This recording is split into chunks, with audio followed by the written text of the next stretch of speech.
Hi, my name is Evgenia, and do you know what I did last month? I set aside 50% of my income, half of it. And no, I don't live in a cardboard box or eat only buckwheat. I travel, go to cafes, buy things I like, and at the same time, my savings keep growing. And today I want to talk about how you can set aside half of your income without sacrificing your quality of life. I've collected a lot of tips that I want to share with you. This isn't financial advice, it's just my experience and what works for me. If you take even just one or two ideas from this video, I assure you, in a couple of months, you'll already see a difference in your wallet. Okay, let's get started. Then the first rule is ironclad, and it must always be followed under any circumstances. This rule is pay yourself first. It might sound kind of selfish, and let it sound selfish, but in reality, it works really well. Most people live like this, and I used to as well. We pay the bills first, buy a bunch of things, go out to a restaurant, and then think, oh, there's no money left, I'll save something next month. But in reality, this doesn't work. You know what saves me? Automatic transfers. It's like an automatic payment for the internet only to your own account. And here's how it works for me. I've set up an automatic transfer of half of every incoming payment to my card. At first I set it to 10%, then 20%, and then I decided to save exactly half. So I don't even see the money that goes into the separate account. It happens outside of my control, and that's the key reason why it works. For example, if I receive $3,000, half of that, so $1,500, automatically goes into savings. If at first you find that this amount isn't enough, no one is stopping you from dipping into your savings and taking out some of the money for current expenses. But the very fact that this happens automatically will really help you save half of your income. The most important advantage of this method is that you don't have to argue with yourself every time you receive money. If you keep thinking every time whether to put some money into your savings or not, chances are there will always be some unexpected circumstances or expenses that seem urgent, and you'll never end up saving anything. At first it will feel unusual because half of your income is quite a large portion of your budget, but over time you'll gradually get used to it. The most important thing here is to train yourself not to dip into your savings without a good reason. And if you really don't have enough for your current expenses from your regular money, well then you can reach into your savings and take out what you need. The second point is to organize your money into separate categories. Well, not literally, of course. Although you can do it literally if, for example, you want to keep your money in envelopes as cash. I have simple categories. These are mandatory expenses: housing, food, and transportation. Basically everything you absolutely can't do without. The second category is savings and investments. That's what I plan to live on in the future. And the third is short-term goals. For example, a vacation, a new laptop, and so on.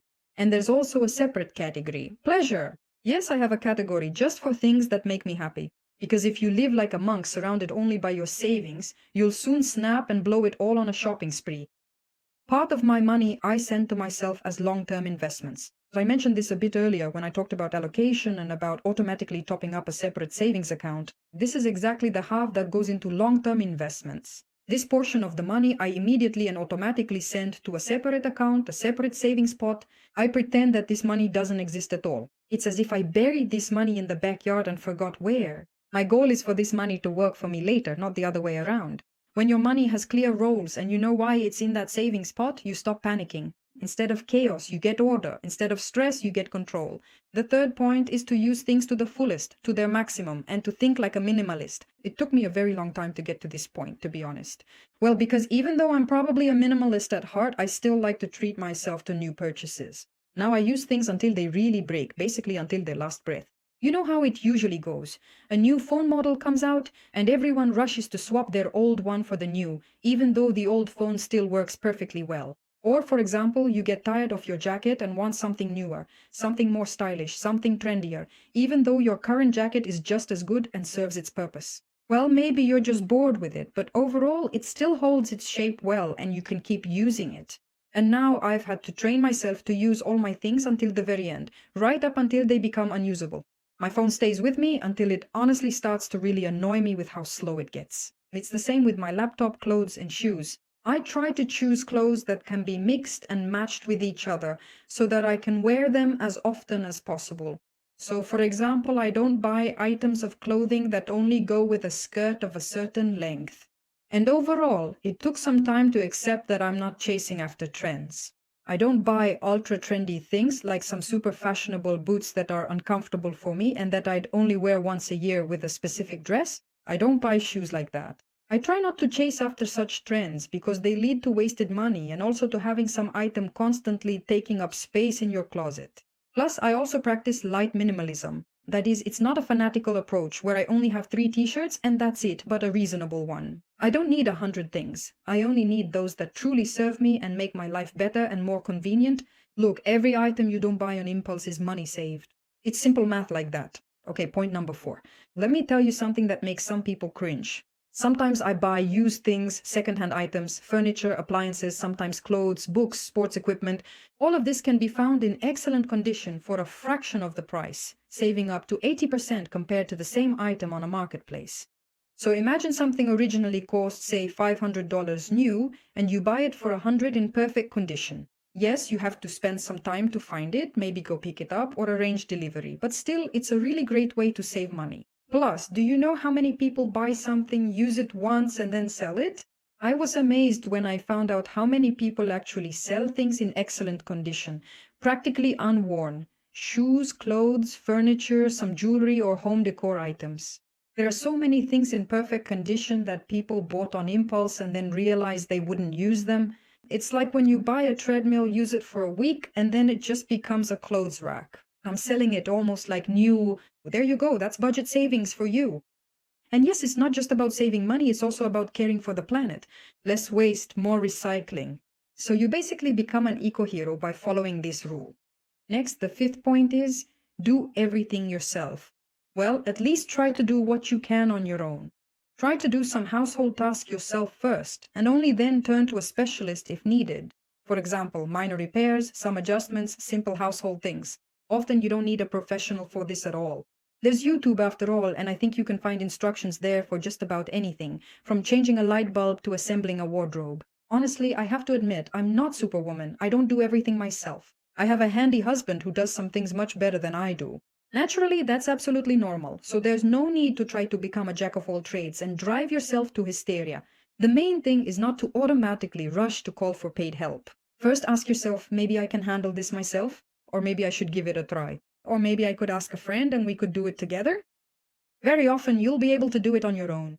And just like that, you've already saved a bunch of money on little things. That's how we managed to save a significant amount of money when we were renovating our apartment, because a large part of the budget was going, for example, to carrying things up to the floor, assembly, trash removal, and all sorts of related tasks that could be done ourselves. So take advantage of this.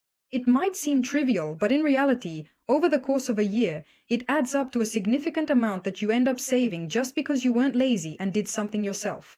Point 6, walks instead of a gym membership and rethinking your lifestyle. This is another example from my own life. It's a bit personal because for a long time I used to buy a gym membership and of course I never actually went. After all, getting an annual membership with a New Year's discount seems like a great idea, a gift to myself. And then, you know how many times I actually went? Well, almost never. Maybe once or twice I went to the pool and that was it. I wasn't paying for my health. I was paying for a sense of guilt and the illusion that I was athletic. So I thought that if I bought a gym membership, I would definitely go because I wouldn't want to waste the money and I'd try to get my money's worth, so I'd go more often. But it doesn't work that way. Now I just walk a lot. I walk outdoors, in the park, around the city. It's free, it's good for me, and I genuinely enjoy it. I don't have to go anywhere, change clothes, or pretend that I like doing crunches. So the point isn't to quit exercising, but to choose something you'll actually do, not just plan and then beat yourself up about it later. You stop paying for things you don't use and voila, a bunch of extra money. You can use the same example not just for the gym, but for any extra activity you promised yourself you'd attend, but ended up skipping. It could be a subscription, for example, to a service where you follow along with a trainer and work out at home. You bought the subscription, but in the end you don't use it. In general, think about what similar things you have. Things you promise yourself you'll use but then don't, and cut these unnecessary expenses out of your life. 7th point. Now, about online shopping. This used to be enemy number 1. I used to see something beautiful in an online store and think, oh, that's exactly what I need right now. I would click buy, the money would be withdrawn from my card, then the package would arrive and I'd be like, why did I even order this? Now I have a different tactic. If I see something, I add it to my wish list and close the website. I walk away and forget about it. I come back to that list in a week or two when the emotions have already cooled down. And you know what happens? Half of the things no longer interest me. Or I found more interesting alternatives, or maybe even cheaper ones. So I look at it and think, did I really want to buy this pink flamingo-shaped lamp? Seriously, what was going through my head at that moment? It may seem like a very simple trick, but it actually saves me a significant amount of money each year on pink flamingos I don't need. Food is a whole different story. Oh, it's a black hole for anyone's money. What really helps me is cooking for several days in advance. I set aside a couple of hours, cook several dishes, portion them into containers, put some in the fridge, some in the freezer, and that's it. For a whole week, the question of what to eat is solved. This works especially well if you have small children in the family. For my son, I cook using these homemade frozen semi-finished meals, which I usually prepare once every 2 weeks. This helps me avoid ordering delivery, which, let's be honest, is really expensive, as well as random snacking and food that quietly dies in your fridge and then ends up in the trash. And according to some data, a family can save about 70% of their usual food budget just by planning their meals. So, if you currently order ready-made food for delivery and switch to eating with the help of pre-prepared semi-finished products, you'll save about 2/3 of your food budget. You'll be surprised at how much you can save just by starting to cook for yourself. And most importantly, you can do this without spending 2 hours standing at the stove. Ninth point, getting rid of clutter. I'm serious about this. Many things take up space in your closet for years without being of any use. They just hang there, gather dust, and silently judge you. Every spring I do a wardrobe audit, go through my things, not just clothes, but everything else in the house as well. Some things I donate to charity and some I sell if I see there's demand. This way, I not only free up space and clear my mind, but I also get some money back. Even if I get back half of what I originally paid for the item, that's already a pretty good amount. So things that were just lying around uselessly turn into real money. In general, I try to look at my possessions as assets. If something doesn't make me money or bring me real joy, why do I need it? Just to collect dust? No thanks. Sometimes the best way to improve your finances isn't to buy something new, but to make good use of what you already have. For example, right now I'm filming this video with a newer, more modern camera. Before this, I already had 2 cameras that I bought new. At the time, they were good, top of the line, but now they're already outdated. So I sold my 2 old cameras, added some more money, and bought this new camera. I think this is a really good upgrade because I need a good camera, and the old cameras were just gathering dust in a drawer. Why keep them if I can turn that money into a better camera? I'm sure you can also find plenty of similar examples in your own life. And the last tip, don't be afraid to ask for discounts. I'm still very afraid and embarrassed to ask for discounts. It feels like as if I don't have money or something. I mean, I can afford to buy it anyway. But if you think that way too, you're mistaken. Companies are willing to give discounts to those who simply ask. Often, companies don't display their discounts on the main page so that people can take advantage of them. For example, subscriptions, services, insurance, mobile phone plans. You can try to negotiate better terms everywhere. For instance, I used one bank for a long time as my acquiring service to accept payments. Then I thought, they're starting to get really expensive for me. At the very least, there are other cheaper services out there. So I asked them directly.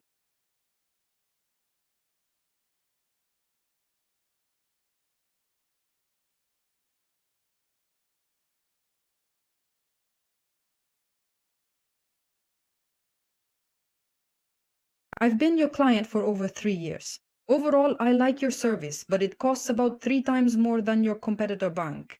And I want to switch there, but if you offer me similar terms, I'll stay with you. And they offered me similar terms, so I stayed with the same bank I had before. Well, even if they had refused me, it's no big deal. There's no harm in asking, so at worst they'll just say no. So what? You lose nothing, and at best you get the same service for less and maybe even with bonuses. So negotiate, friends. It's not shameful, it's smart. The last and most important thing, without this, none of the advice works. You need a personal financial goal. Saving just for the sake of saving is boring and pointless. Although, to be fair, some people do get excited just by the idea of saving something, but even then you'll quickly burn out and give up.